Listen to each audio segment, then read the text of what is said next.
Martial law in Manchester, England. Ladies and gentlemen, over 5,000 troops are being deployed on the streets in Manchester after what Britain says is the largest terror attack in almost 10 years. Now, with that said, you can read the headlines here. Manchester Arena attack, 22 killed at Ariana Grande gig. The bomber's name is Salman Ramadan Abedi.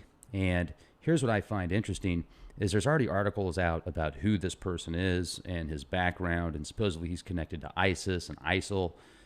Is this a staged event, ladies and gentlemen, or is this the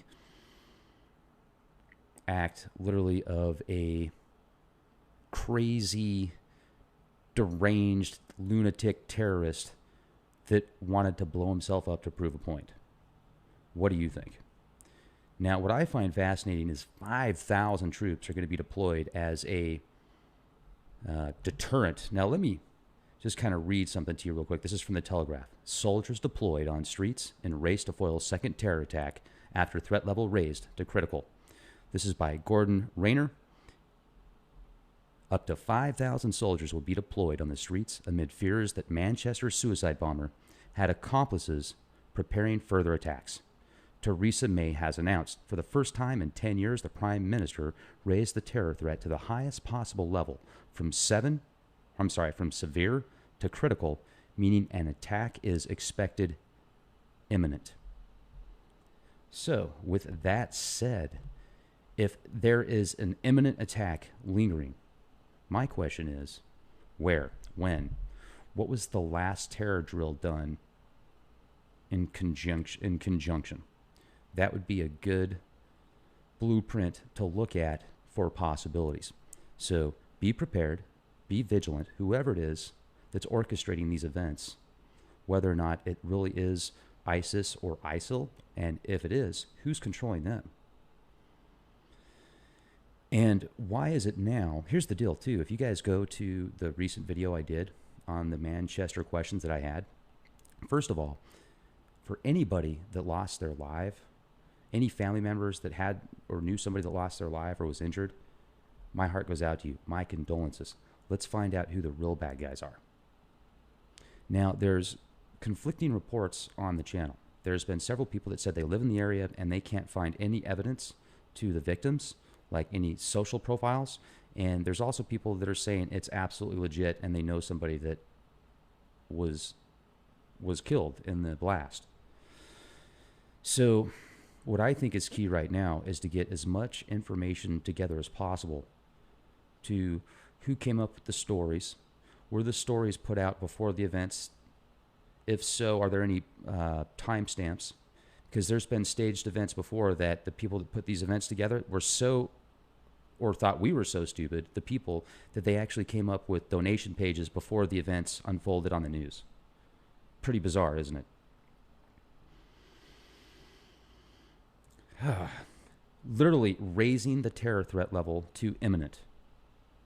Is this just to keep everybody on the edge? Oh, and you do know that they canceled, or not canceled, but temporarily the campaigning efforts are suspended. And then I was also looking at the area. You can see right here, this is the area. It's about 44.5 square miles. 5,000 troops in this small of an area, or in this size of an area, in my opinion, is martial law, straight up. This is like what happened in Boston when they had those, when they pinned the Boston bombings onto terror suspects using pressure cookers, supposedly. And then I remember watching on CNN once, they said over 100 people had their limbs blown off. Well, I can't find records of over 100 people that had their limbs blown off. There's only a few images, and the images look very peculiar to people that lost their limbs in Iraq. They look like crisis actors to me and many other people that I talk to. So either the media makes it look like these events are staged with the cinematography that they use, or they are staged, which doesn't mean people didn't get injured or killed by any means. The question is, if it was staged and people were injured and killed, then that would give you an idea on who the real culprit is.